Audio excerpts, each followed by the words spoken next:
Welcome again guys to my channel. This is Janil Edanio. At sa video kong ito, pag-uusapan po natin kung ano po ba ito ang extreme cancellation.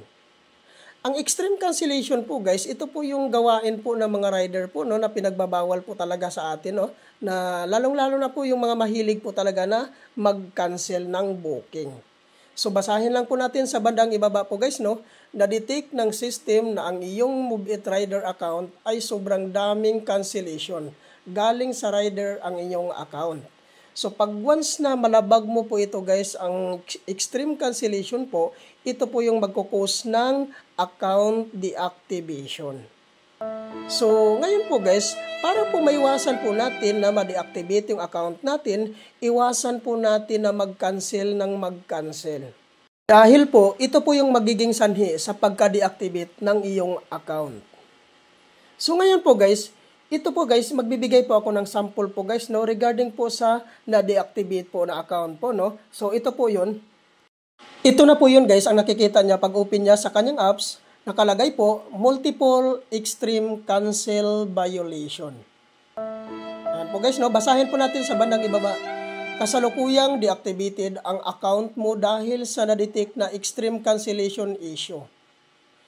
Para mapanatili ang kaligtasan at seguridad ng Move It platform, automatic na na-suspend sa system ang mga driver account na nakitaan ng extreme cancellation.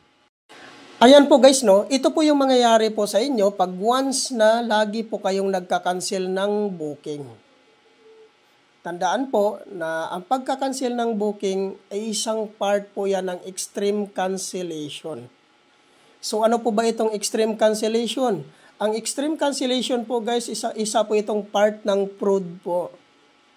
So alam naman natin pag may fraud pa tayo na ginagawa po, no? So ito po yung parusa po sa atin. Ito po yung account deactivation po.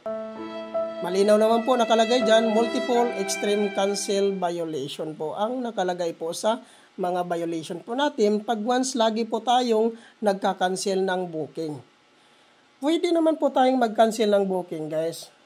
Pero limitahan lang po natin para po maiwasan po ang pagka-deactivate po ng account natin.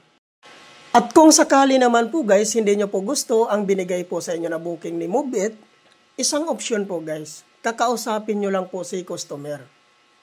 Ipaliwanag mo lang po sa kanya, at sana po papayag si customer na siya na lang po ang mag-cancel sa booking.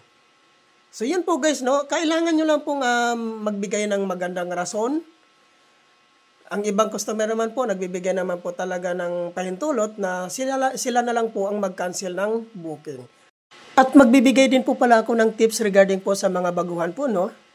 Na lalong-lalo na po sa mga customer po natin na mahilig pong magpahintay sa atin.